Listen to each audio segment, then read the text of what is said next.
You look down and what you see disgusts you.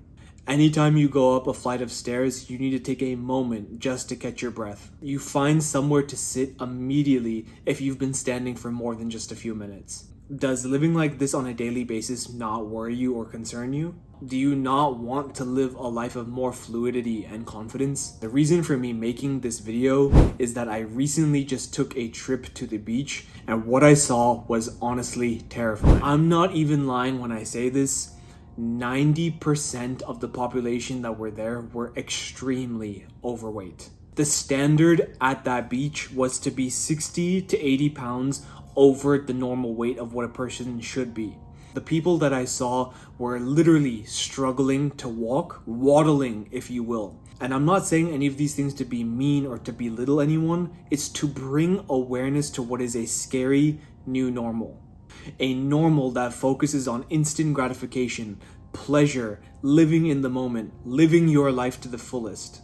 Now, for anyone watching, you might not be as bad of shape as the people that I saw in that beach, but you can probably relate to the fact that you either struggle to get in shape or you struggle to stay in shape for longer periods of time, always finding yourself starting some good habits, eating clean, and then just going bad after a couple of days. And let me tell you, I went through something similar from 2020 to 2022, this 2-year rut where I could not get into shape at all. I didn't even want to get into shape. My entire freshman year, every single meal was either pasta or pizza. There was soda and some dessert that was followed right after it. So I very much know the struggle of what it is to have no motivation, no will to get into shape, let alone once you see some improvement to actually keep going every single day. I want to share with you 2 tips that got me out of this rut and advice that I still have to give myself sometimes because I very much do like eating tasty food and I have a sweet tooth still, and I have to remind myself of these 2 tips to prevent myself from going down these bad habits.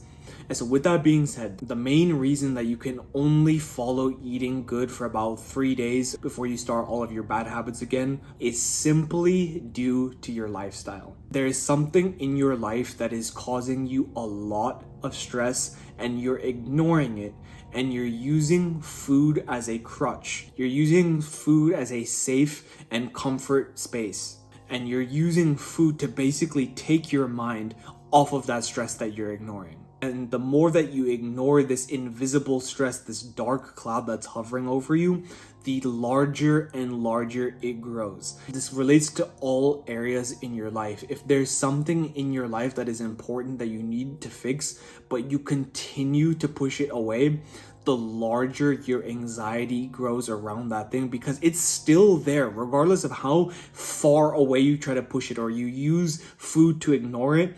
That issue is still there and will always be there. And the more you ignore it, the more your anxiety and stress will grow around it. For most people, that stress comes either from a 9 to 5. It comes from school. It comes from loneliness. And for other people, it might be a combination of all of those things. Whatever it might be, there is something in your life that is taking control of you, but you are not taking control over it. And the issue with current society is that people are telling you to not worry about your problems, to always feel good, to push all of that away. I have made a video called The Reason That You're Unhappy is Because You're Chasing Happiness. I'll link the video right here.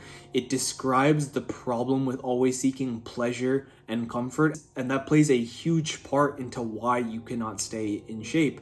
It's because you're prioritizing feeling good in the moment and you're not actually facing that issue head on. There's a quote that hard choices lead to an easy life and easy choices lead to a hard life. It might be scary at first, but you will thank yourself for it later. And anytime that I'm going through a phase in my life where I'm really craving unhealthy food, I'm really craving sugar or sweets, I ask myself, what is going on in my life right now that I'm facing that I feel that is probably causing me stress to want to eat this food? I promise if you become a little bit more self-aware, you will thank yourself for this later. Now, the second tip that I want to give you is a concept that I got from Sam Ovens, who is the founder of school.com. He came up with this concept called death by 1,000 cuts. Now, this concept relates more to the idea of productivity, but I'll explain how it's relevant to getting into shape. Basically, what he was trying to say is that when it comes to productivity and actually focusing on a task, Many people think that it's this one large thing that happens in your day that distracts you from doing your work, when in reality, it's just 1,000 little things that are taking your mind off the work. All of these little things eventually cause you to fail and to lose at this task. Hence, it's known by death by 1,000 cuts. The same concept relates to getting into shape. It's this one cheat day or cheat meal that I ate that has caused me to put on so much of weight. It's rarely ever that one thing that you think it is. It's these hundreds or 1,000 little things you're just shoving in your face without even noticing it. This one or two chips, this one cookie, this little one bite that you think won't matter. But when you add all of those things up, those are hundreds, if not thousands of calories you've just consumed. So now that you know that it's likely not that one cheat meal that you had, it's just an accumulation of all of these little things that you're eating throughout the week. When you put all those together, that's as if you're eating a few extra meals a week. Those have a much more profound effect on your body and mind than you think. So now that you know that it's likely from these little things, what can you do about it? It's not buying any of these snacks or these bad things that you don't want in the first place. A lot of people will rely on willpower.